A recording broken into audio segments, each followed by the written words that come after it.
तुम्हारी कर्तव्य निष्ठा, सत्य निष्ठा को नमन। कर्तव्य निर्वाह में संबंधों का बलिदान वही दे सकता है जो पवित्र हो, निष्पक्ष हो, निश्चल हो। और ऐसे संबंधों का लाभ ही क्या जिसमें पारस्परिकता ही ना हो। धार्मिक वीडियो सबसे पहले देखने के लिए हमारे चैनल को सब्सक्राइब करें और बेल आइकन दबाएं। केशव विद्यालय नहीं आ रहा है, क्या बात है? मैंने भी केशव को घर से बाहर खेलने आते नहीं देखा। बच्चों, आज बस इतना ही और अब से दिवाली की छुट्टी है। हाँ, लेकिन इसका मतलब ये नहीं कि घर में कोई पढ़ाई नहीं करेगा। लेकिन दिवाली में तो बहुत काम होता है घर पे। ऐसा क्या काम करते हो घर में? मिठाई बनाते हो या बाजार जाते हो? मैं अपने पिताजी की मदद करता हूँ दिए बनाने में, बहुत सारे बनाने होते हैं। हाँ, मैं भी करता हूँ पिताजी की सहायता दिए बनाने में। गुरुजी, मैं पढ़ाई करूँगी, मुझे दिया बनाने की क्या जरूरत? क्यों? अरे आप भूल गए, हम नीची जात वाले लोग हैं, हमारे घरों में दिवाली कहाँ होती है? क्या तुमने किसी भी दिवाली में अपने घर को दियों से नहीं सजाया? नहीं। तो फिर दिवाली कैसे मनाते हो? औरों की घरों की रोशनी देख के। आप हमारी बस्ती की तरफ कभी नहीं आते हैं ना? लेकिन फिर भी मुझे साई ने सिखाया है, हम जो चाहे हमें मिल सकता है, लेकिन हमें सिर्फ विश्वास करना चाहिए। तो इस दिवाली में मैं भी एक दिया जरूर जलाऊंगी। साई, साई। साई?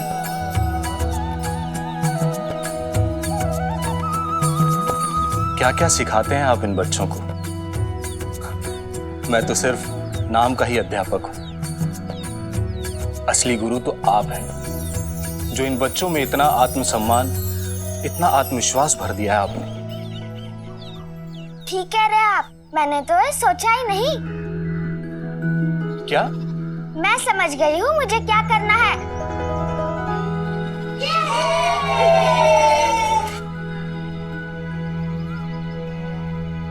कहाँ रह गए दामाद जी? अभी तक तो उन्हें आ जाना चाहिए था। लो, आ गया विष्णु।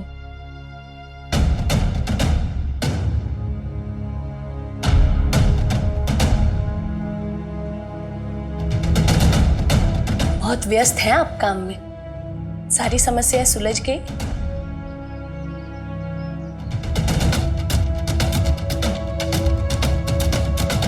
अरे तुम खड़े क्यों हो, बैठो ना। आज यमुना ने बहुत सारे व्यंजन बनाए हैं तुम्हारे लिए।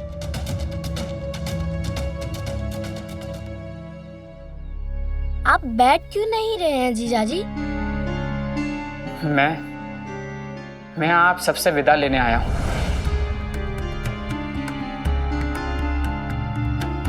विदा? आप तो शिरडी में और एक दिन रुकने वाले हैं ना? मैं शिरडी में एक दिन नहीं, अगले 15 दिन तक हूँ। लेकिन यहाँ आज के बाद नहीं आऊंगा।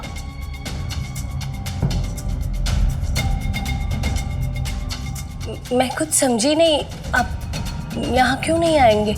क्योंकि यमुना और मेरी शादी, मुझे उस पर दोबारा विचार करना होगा।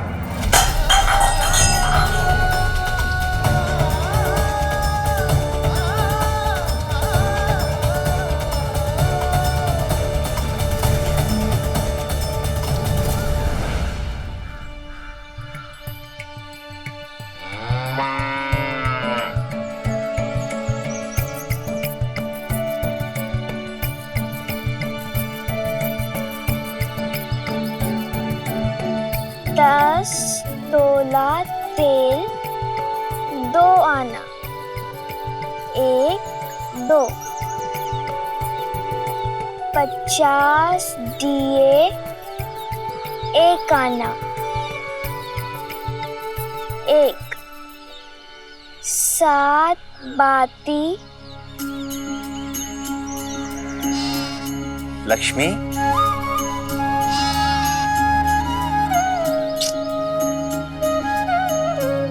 कहाँ थी?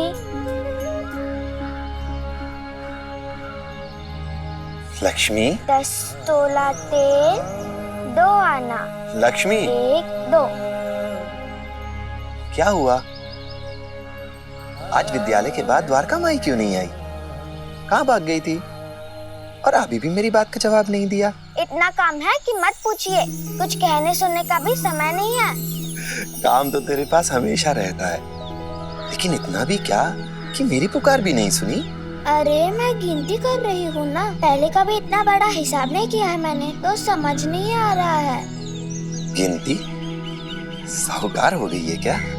हाँ, वो देखिए, तेल, दिया, बत्ती,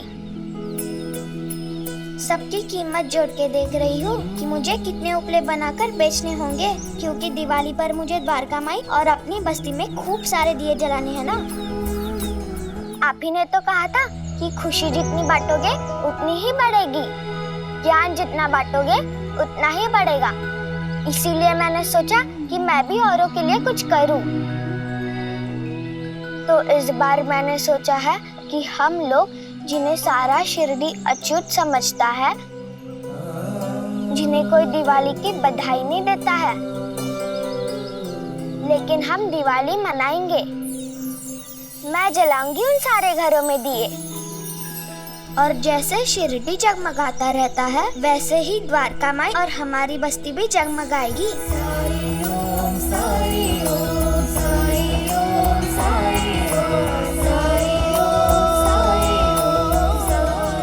देखा ना, मैं फिर से हिसाब भूल गई, लेकिन इतना तो समझ में आ गया है कि बहुत सारे उपले बनाकर बेचने पड़ेंगे। कहीं मैं ज्यादा तो नहीं सोच रही हूँ ना? मैंने तुझे लक्ष्मी कहा है, और ऐसा क्या है जो लक्ष्मी चाहे और ना हो? दिवाली के दिन लक्ष्मी के चारों ओर दिए नहीं जलेंगे तो और कहाँ जलेंगे? समय नहीं है, वरना मैं और देर बात करती। मैं चलती हूँ।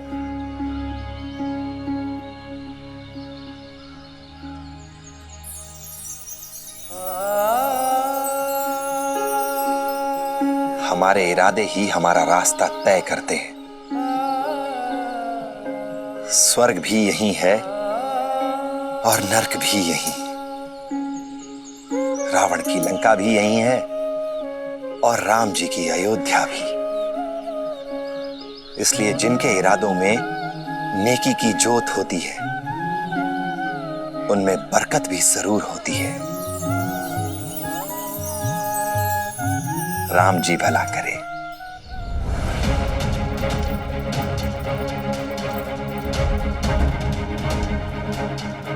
और मैं कुलकर्णी सरकार के यहाँ रहूंगा।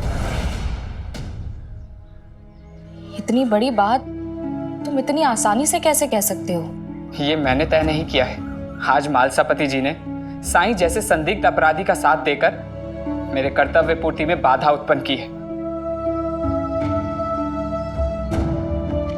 और ऐसा कर कर वो खुद एक अपराधी बन गए हैं।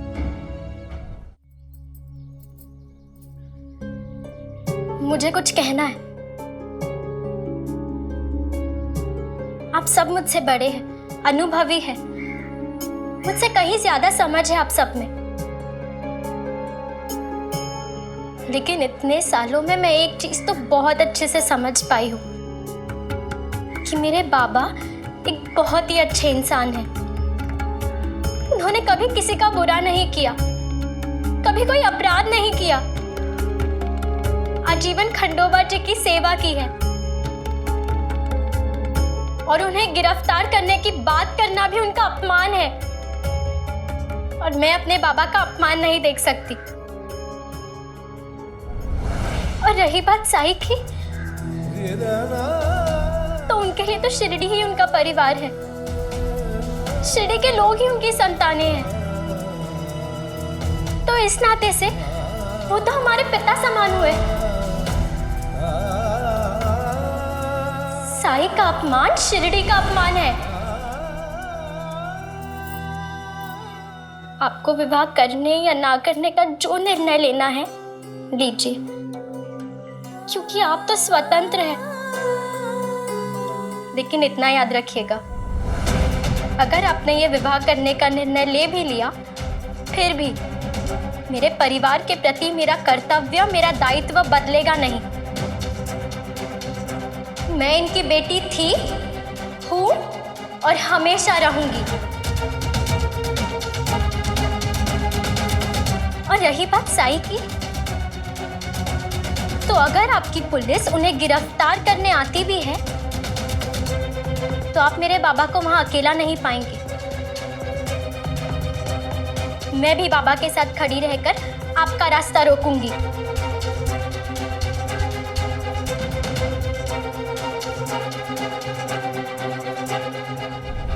कर्म की परिभाषा क्या है और कैसे अंतर किया जाए कि कौन सा कर्म अच्छा है और कौन सा बुरा? तो इसका उत्तर है सद्भावना। अगर हमारे कर्म से सबकी अच्छाई हो, सबका भला हो, तो ऐसे कर्म को अपनी पूरी शक्ति लगाकर करना चाहिए। और इस राह में हमारा सबसे बड़ा साथी है हमारा हृदय। अगर हमारे कर्म अच्छे हैं तो हमारा हृदय हमें हमेशा सच्ची राह दिखाता है। लेकिन अगर हमारे कर्म सही नहीं है, उनकी राह गलत है, तो हमारा हृदय हमें समय समय पर चेतावनी देता है, शंकाएं उत्पन्न करता है और हमें अपने हृदय की आवाज को कभी भी अनदेखा नहीं करना चाहिए, नजरअंदाज नहीं करना चाहिए। इसलिए जो कुछ भी करो उस पर विचार अवश्य करो। आंख बंद करके किसी भी राह पर मत चल दो। सद्भावना का ध्यान रखो, सर्वहित का ध्यान रखो, क्योंकि इसी राह पर चलकर इंसान ईश्वर के करीब जा सकता है। ईश्वर ने भी तो हमारी सृष्टि का निर्माण सद्भावना से ही किया है। अगर हमारे मन में श्रद्धा होगी, सबुरी होगी, तो रास्ते अपने आप दिखने लगेंगे। और इसके बिना हमारा मन विचारों के सागर में बिन पतवार नाव की तरह भटकेगा, जो कि लक्ष्यहीन होती है।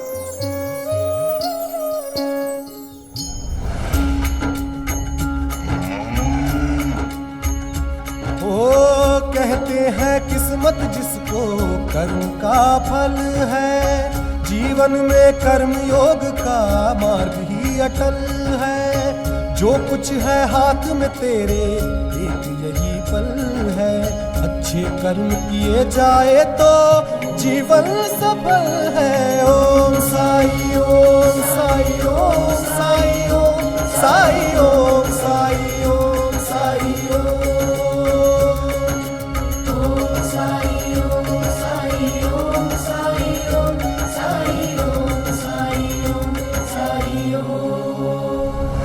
हमने क्या बिगाड़ा था किसी का जो भगवान हमें ऐसी सजा दे रहा है?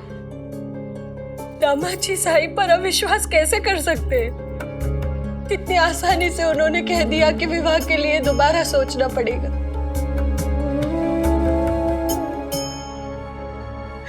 मेरी यमुना बेचारी।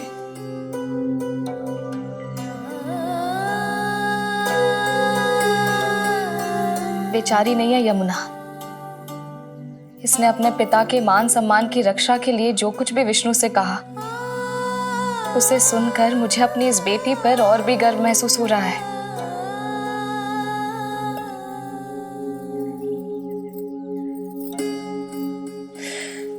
आप सही कह रही हैं भाई साहब का।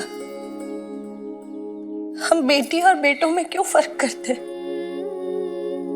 मुझे भी गर्व है कि यमुना मेरी बेटी है।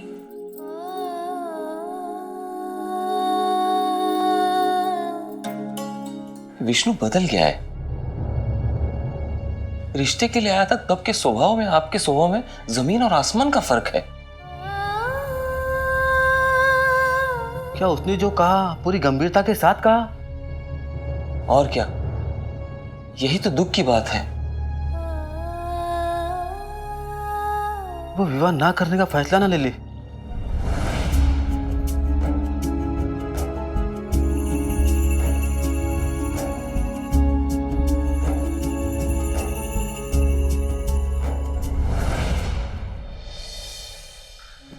साई तुमसे मिलके बहुत खुश होंगे और तात्या केशव भी। लेकिन जिब्री, मौसी कहती है लोग हमें बिल्कुल पसंद नहीं करते, कहीं उन्होंने हमें डांट कर भगा दिया तो? तुम चिंता मत करना, साई के होते हुए कोई हमें कुछ नहीं कहेगा। चलो।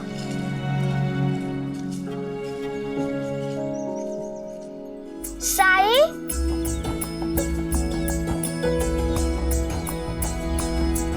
लगता है बाहर चले गए। बैठ जाओ।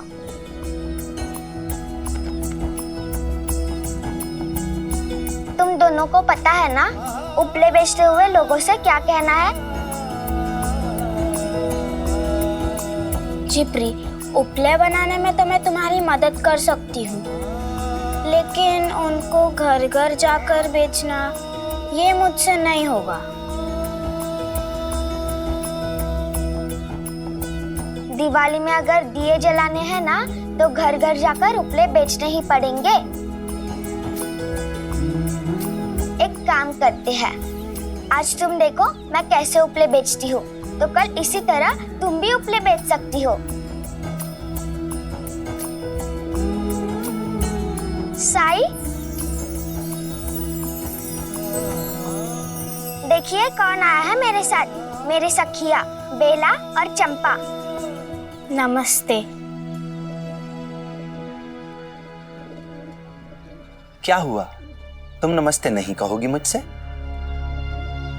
चंपा, मैंने कहा ना साई आरो के जैसे नहीं है, वो तुम्हारा मजाक नहीं उड़ाएंगे। एक बार बात करके तो देख। नो नो नो नमस्ते साई।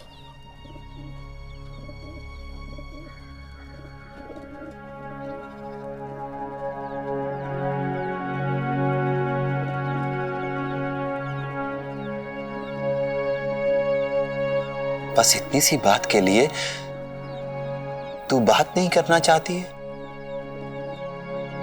हाँ साई, ये हकलाती है और डरती है कि लोग इस पर हंसेंगे, इसीलिए कम बात करती है। चंपा, ये द्वारका माई है, यहाँ हम सब दोस्त हैं और यहाँ तुम जितनी चाहे बात कर सकती हो। और हाँ, एक बात हमेशा याद रखना कि जो लोग तुम पर हंसते हैं ये तुम्हारी नहीं उनकी समस्या है। उनके हंसने से तू बात करना क्यों छोड़ रही है?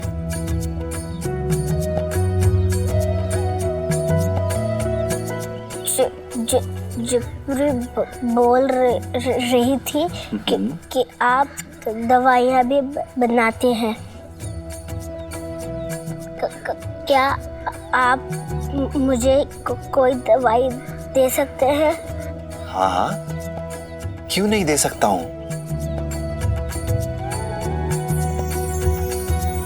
और मैं ठीक से बोलने लगूंगी? हाँ चंपा, अपने पे विश्वास हो तो तुम कुछ भी कर सकती हो।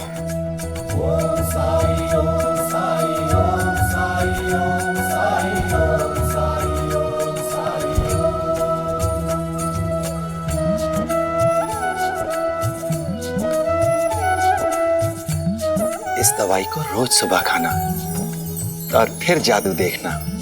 हाँ?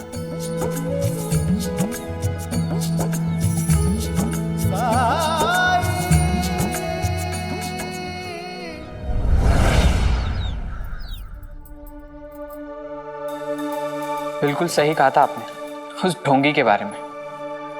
पता नहीं क्या है कि सभी उसके वश में लगते हैं। मेरे कार्य में कोई बाधा ना बने, इसीलिए मैंने यमुना से अपने विवाह पर दोबारा विचार करने का फैसला किया।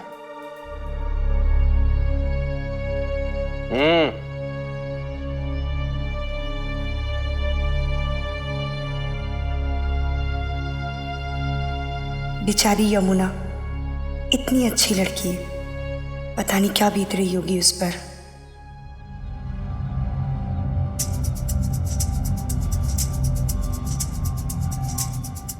हरिओम।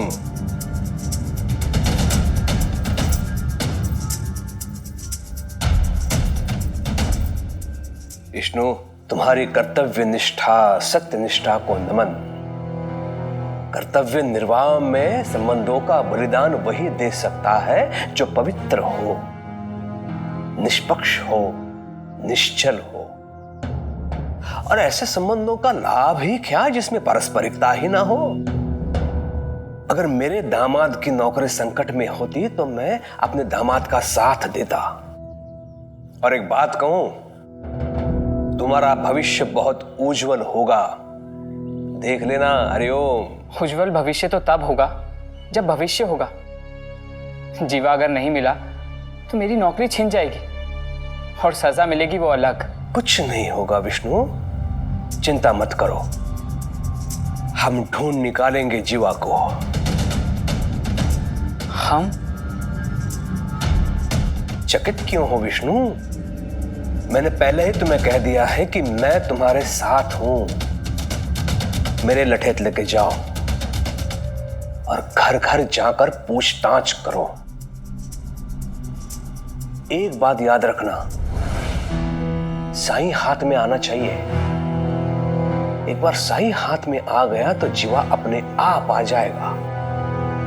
इसलिए साईं के बारे में जितने प्रमाण प्राप्त कर सको उतना अच्छा, और वो भी अतिशीघ्र।